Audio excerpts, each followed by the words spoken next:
Boa tarde, queridos irmãos. Sejam todos muito bem-vindos ao Centro Espírita Dr. Eduardo Chateaubriand.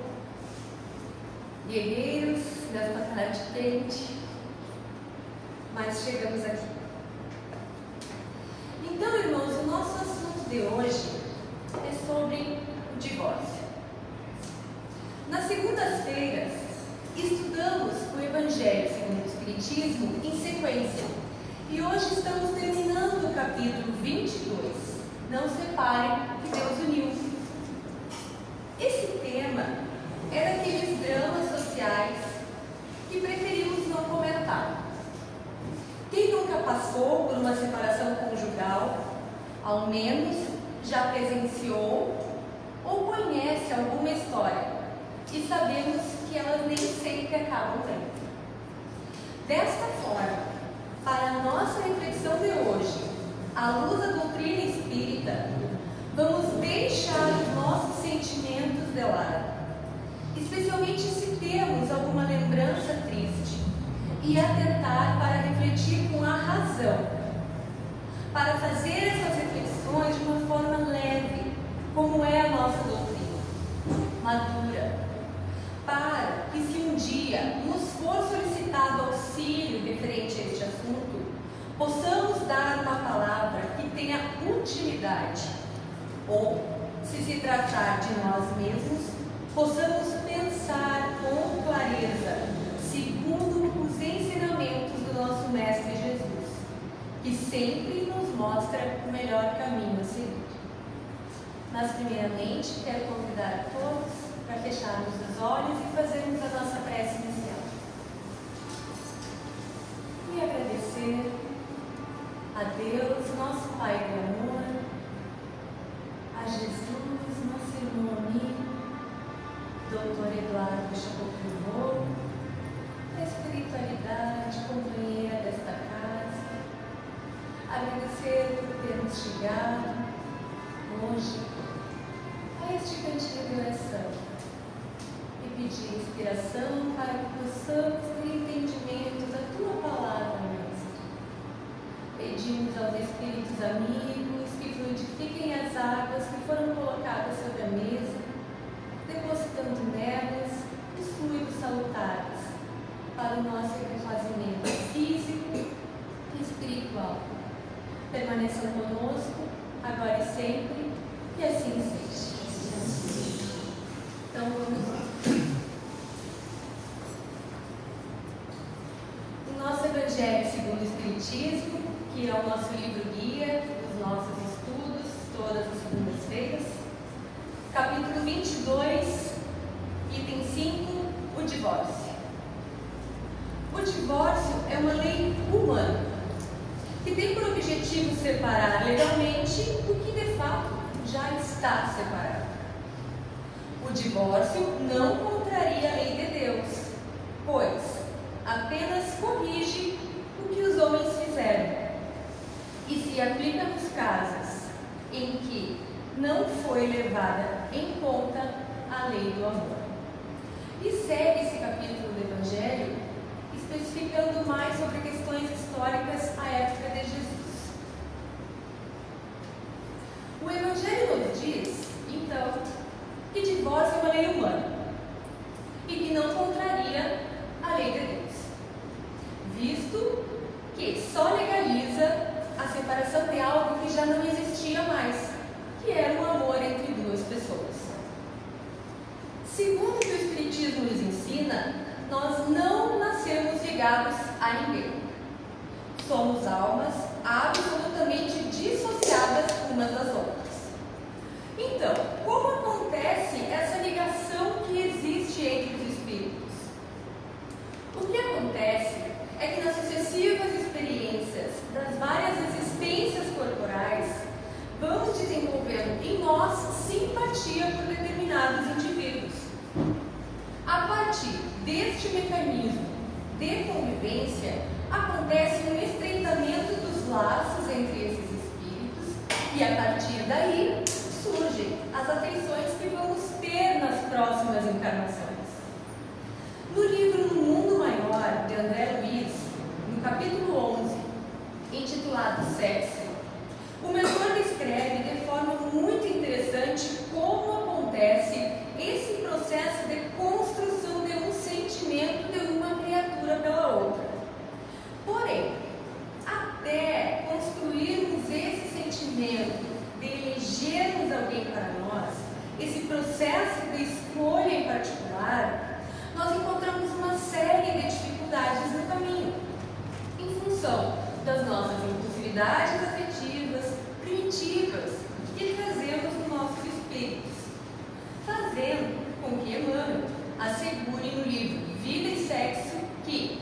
Aos erros do amor, nenhum de nós escapou.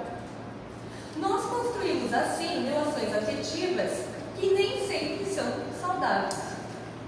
E por que isso acontece? Vamos imaginar, nós éramos espíritos estranhos entre nós. Vamos nos aproximando, criando vínculos que vão se estreitando e vão se sublimando e se transformando no curso do tempo em amor. Mas, até que esse amor, em sua essência, seja a expressão do nosso sentimento, nós já vivemos muitas experiências, nós já cometemos muitos erros, já fizemos muitas tolices, nos equivocamos muitas vezes. E por isso, trazemos um histórico na nossa área afetiva como se nós fôssemos almas profundamente torturadas na área do amor. Então, em nossa programação reencarnatória, podemos trazer casar ou não casar. Como acontece a programação reencarnatória e como são estas escolhas de relacionamentos que vamos fazer, nós não vamos nos aprofundar hoje, porque já foi tratado na semana passada pela irmã Tânia, 5 tipos de casamento, né? E nós fomos para casa pensando qual é o meu. Então nós não vamos nos aprofundar. E como o nosso tema de hoje discorre sobre divórcio, vamos aprofundar sobre aqueles que casam. O que nasceu com a programação? Para casar, pode casar com a pessoa programada, mas pode também casar com a pessoa não programada. O que nasceu programado para não casar, para o celibato, e casa, então nem se fala. A probabilidade de trazer a eleição de uma pessoa que não vai contribuir na sua existência ainda é maior. Dessa forma, então, nos perguntamos: se todas essas configurações são possíveis, todas essas alternativas podem acontecer, para que serve o planejamento reencarnatório? Nós precisamos entender, espíritas, definitivamente, que planejamento reencarnatório não é destino. Planejamento não é aquilo que vai acontecer. Programação reencarnatória é o plano que trazemos do mundo espiritual para cumprir. É o que se desenha de melhor para nós, a nossa melhor rota. É como um GPS. Nós temos um caminho, que é a felicidade. E nesse caminho do nosso GPS espiritual, ele traça uma rota para nós cumprirmos. Só que nessa rota, que é a nossa existência corporal aqui, a gente começa a dirigir o nosso carro, seguindo o nosso GPS. Mas a gente pode se atrapalhar nas ruas. Não consegue ir para a esquerda, não consegue virar à direita, alguém cruza na nossa frente, a gente erra a rua. Mas, se a gente se perder, não quer dizer que nós não vamos chegar a lugar nenhum. Nós vamos chegar, mas a rota já não será a melhor. E nem por isso a espiritualidade deixará de nos dar assistência. É como um GPS. Ele não se desliga porque a gente erra a rota. Ele recalcula. Depois que tomamos a decisão, então, de casar com alguém e casamos, se esse companheiro é o certo ou não é o certo, deixa de ser o mais importante.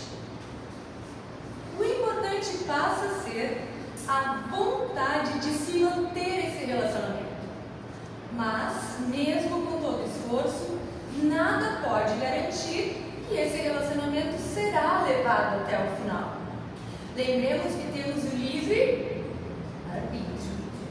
Agora, importante, talvez o mais importante de tudo que nós vamos falar aqui hoje. Do ponto de vista espiritual, não existe previsão para separações. Não há na programação reencarnatória uma separação. Por exemplo, na programação da Dani não está. Ela vai casar com fulano, vai viver 10 anos com ele, depois vai separar. Isso não existe. explica o livro Vida e Sexo, as programações reencarnatórias não prevêem separações porque separações geram feridas, dores, mágoas, machucamentos, lágrimas, sofrimentos. No estilo da música, o cravo brigou com a rosa debaixo da nossa capa.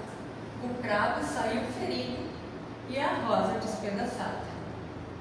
E evidentemente que a doutrina espírita, na doutrina espírita, ninguém pode ter programado o mal. Quando saímos do mundo espiritual, nós saímos com um desenho fluido da nossa existência. Um desenho daquilo que nós somos realmente capazes de fazer o nosso melhor. Mas às vezes, em função das nossas dificuldades, cometemos equívocos e não conseguimos manter uma relação. A respeito então do divórcio, vamos pensar em 2 pontos. Primeiro, como nós falamos, não existe separação no planejamento reencarnatório.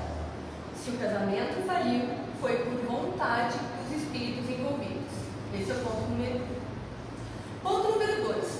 Isso não significa que separar é errado.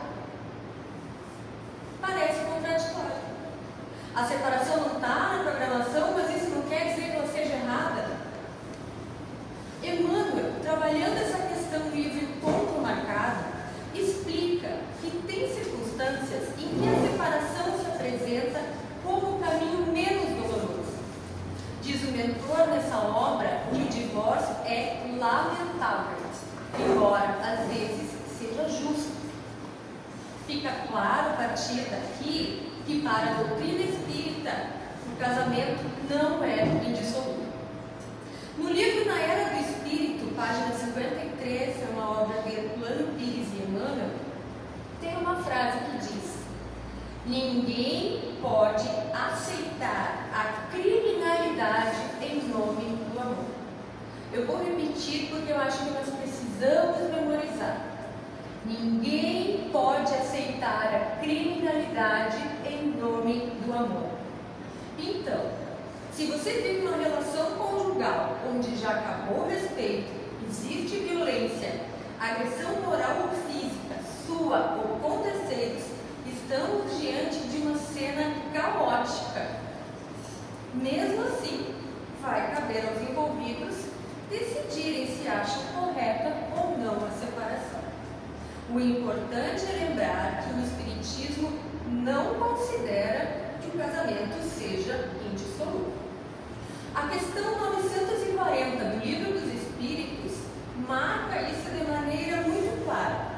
Traz a questão das relações antipáticas e explicam que essas relações antipáticas nascem das nossas leis humanas e equivocadas.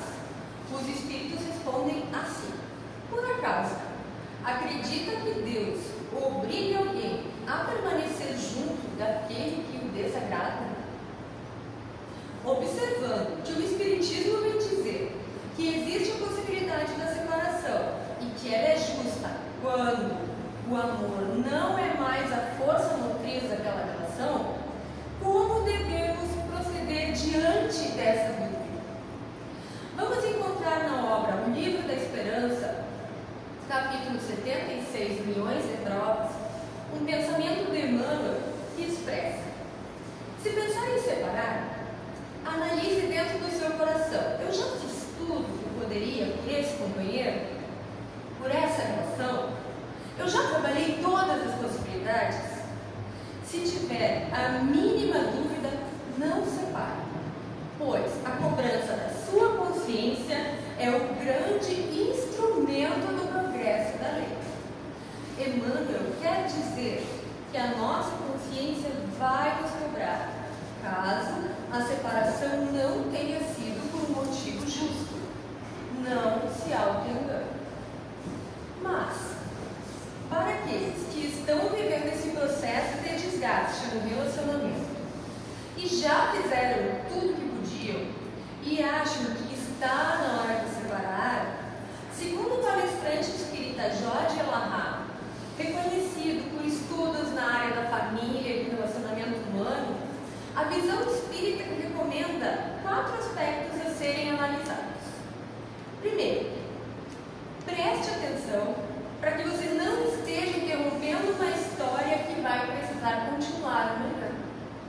e vai precisar continuar numa próxima encarnação.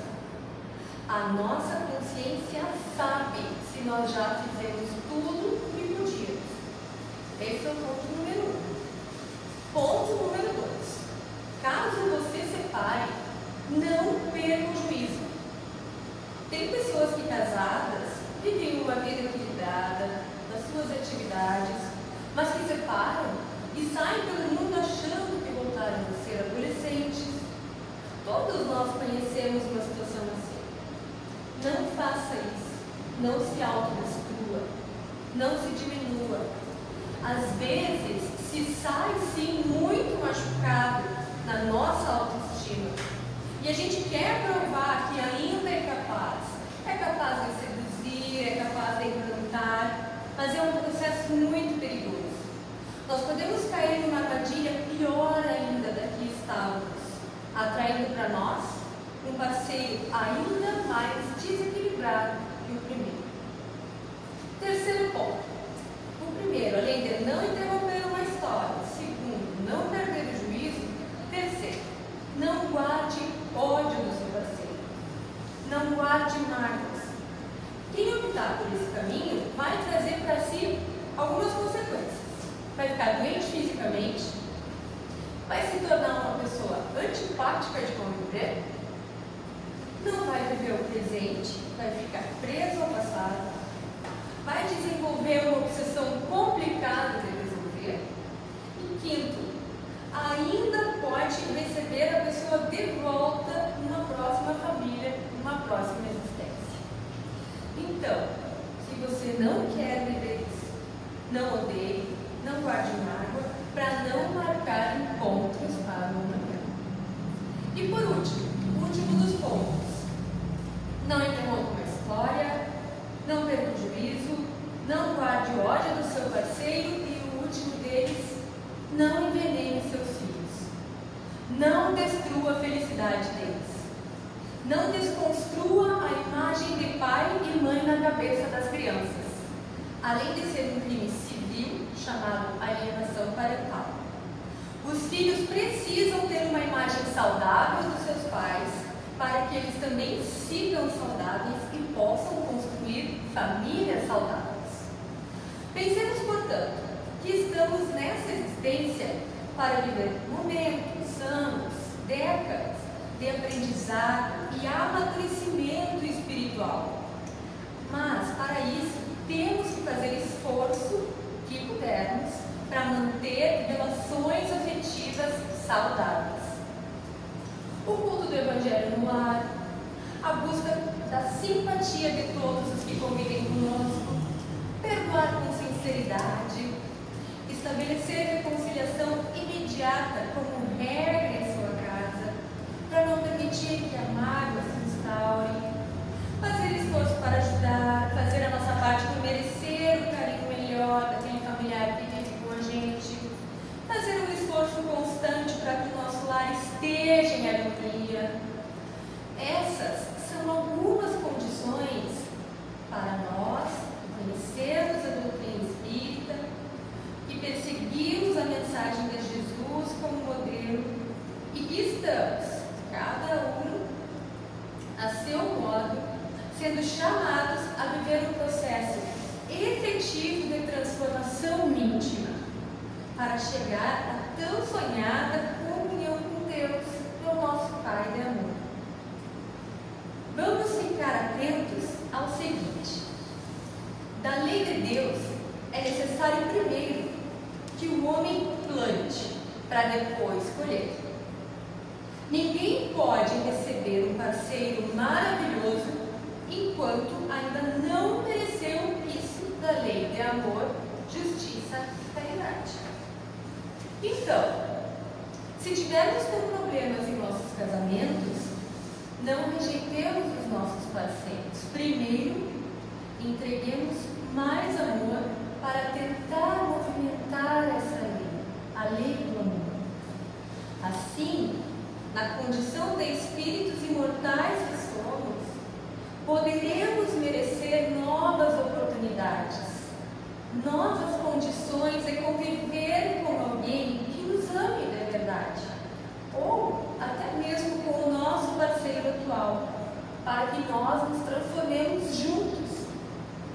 Às vezes, vejamos bem, nos equivocamos, querendo rejeitar o que temos agora, na expectativa de que merecemos algo melhor, antes, porém, de termos cultivado esse merecimento.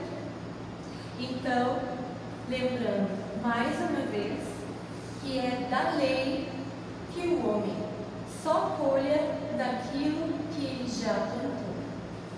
Fiquemos com esta reflexão, que assim seja. Então vamos fechar os nossos olhos. E mais uma vez, agradecer